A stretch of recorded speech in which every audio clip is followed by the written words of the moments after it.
શું ડોક્ટર ભરત આહિરને જેલ થશે વર્ષ દિવસની? શું ડોક્ટર ભરત ઉપર કેસ થયો છે? શું શા માટે? દર્શક મિત્રો, તમને ખબર છે કે ગુજરાતી એક અત્યારે કોમ્પ્રોમાઇઝેશન હાલે છે, જેમાં જે લોકો ગેમિંગના જાહેરાતો કરે છે અને ઇન્સ્ટાગ્રામનો ભરત આહિર જે છે, ઇન્સ્ટાગ્રામનો ફેમસ માણસ છે, સ્ટાર છે, એને પણ બહુ માતાજીની દયાથી બહુ સારા ફોલોવર છે અને દીકરો ખૂબ પરિસ્થિતિમાંથી નીકળીને આગળ આવ્યો છે અને એની એક જોડે એક બીજો એક જાડો છોકરો છે જે હમણાં બોલ્યો હતો કે ભાઈ નાના ક્રિએટર આને કહેવાય, મોટા ક્રિએટર આને કહેવાય. આ લોકો ગેમના પ્રમોશન કરતા. તો દર્શક મિત્રો, અત્યારે ગુજરાતની અંદર એવો વિરોધ ચાલે છે કે બધા લોકો ભરત આહિરને એવું કહે છે કે તારી મા બેનને તમે મુદ્રા કરાવીને આગળ આવો છો. તો મિત્રો, આમાં હું લોકોના સપોર્ટમાં નથી. ફર્સ્ટ વાત તો એ છે કે ભરત આહિર નહીં, આહિર સમાજના હોય કે દરબાર સમાજ હોય કે કોઈ પણ સમાજ હોય, એની મા બેન દીકરી વિડીયોમાં હંમેશા માટે આવી શકે છે.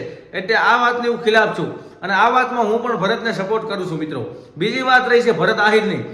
તમને અત્યારે ખબર હશે કે દ્વારકા અને જામખંભાળિયામાં જે એક આયોજન કરવામાં આવ્યું હતું કે ગેમિંગ બંધ કરાવો, તો આમાં હું પણ સપોર્ટ કરું છું કે ભાઈ ગેમ બંધ કરો, એમાં જુવાન છોકરાઓ મરી જાય છે.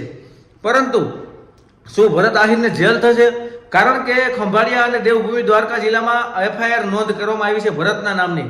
જે ભરત આહિર અત્યારે સારું એવું માની કૃપાથી એનું પણ નામ ચાલે છે. તો દોસ્તો, આ એક ઉગતો સિતારો છે. આમાં બધા લોકોનું હાલતું હોય, ક્યારેક પડી જાય છે, ક્યારેક હાલે, ક્યારેક પડી જાય છે. હવનો કહેવાય સમય આવે છે, એમ અત્યારે ભરતનો પણ સમય છે. હું તો એમ કહું છું કે માતાજી હજી પણ એને વધારે સમય આપે, કારણ કે અત્યારે લોકો એનો વિરોધ ખૂબ કર્યા છે. ગેમિંગનો વિરોધ કરો એનો તો હું પણ કરું છું, પણ અમુક લોકો ભરતની મા બેન વચ્ચે લઈ આવે છે અને કે ભાઈ તમે મુદ્રા કરાવો. તો દર્શક મિત્રો, આ કોઈ મુદ્રા નથી. તો એના માટે ભરતે શું જવાબ આપ્યો છે કે આપણે સાંભળીએ એનો વિડીયોને વધુ લોકો સુધી શેર કરજો. અને જે ભરત ગેમિંગના પ્રમોશન કરે છે એ બહુ ખોટું છે, વાત 100% સાચી છે, પણ એને વચારે ફેમિલીને ના લાવી જોઈએ. એને પણ કીધું છે ને, હું પણ આ વાત કહેવાનો હતો. અને જો ફેમિલીને લઈ આવી હોય તો ઘણા બધા લોકો ગુજરાતમાં આવ્યા છે જે આખો દિવસ ગાયડું જ બોલે છે. એ લોકોનો આઈડીમાં રિપોર્ટ મારો અને આઈડી જે છે એ બંધ કરાવો. ભરતની આઈડી બંધ કરાવવાની આપણે કઈ જરૂર નથી મિત્રો. એ પણ મધ્યમ વર્ગમાંથી મહેનત કરીને આગળ આવેલો છોકરો છે. તો જુઓ ભરતે શું કીધું, જુઓ. એટલા દિવસથી હું હાવ ચૂપ બેઠો હતો, પણ હવે મારે કેવું પડે છે.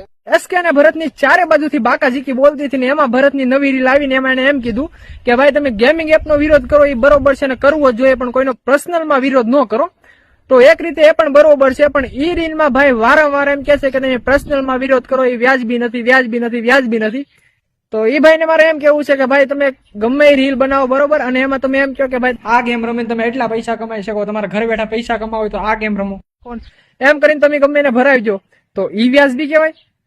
કા એને સાઈડમાં મેકો, તમે થોડાક આગળ વૈયા જાવ, થોડુંક તમારું હાલી જાય માર્કેટમાં, પછી તમે બીજા ક્રિએટરને એમ કહો કે ભાઈ 10,000 વ્યૂ આવે ને એટલા ફોલોવરમાં એ ક્રિએટર નો કહેવાય, તો ઈ વ્યાજબી કહેવાય? તો મારા ભાઈ એ પણ જોવું પડે ને તમારે યાર.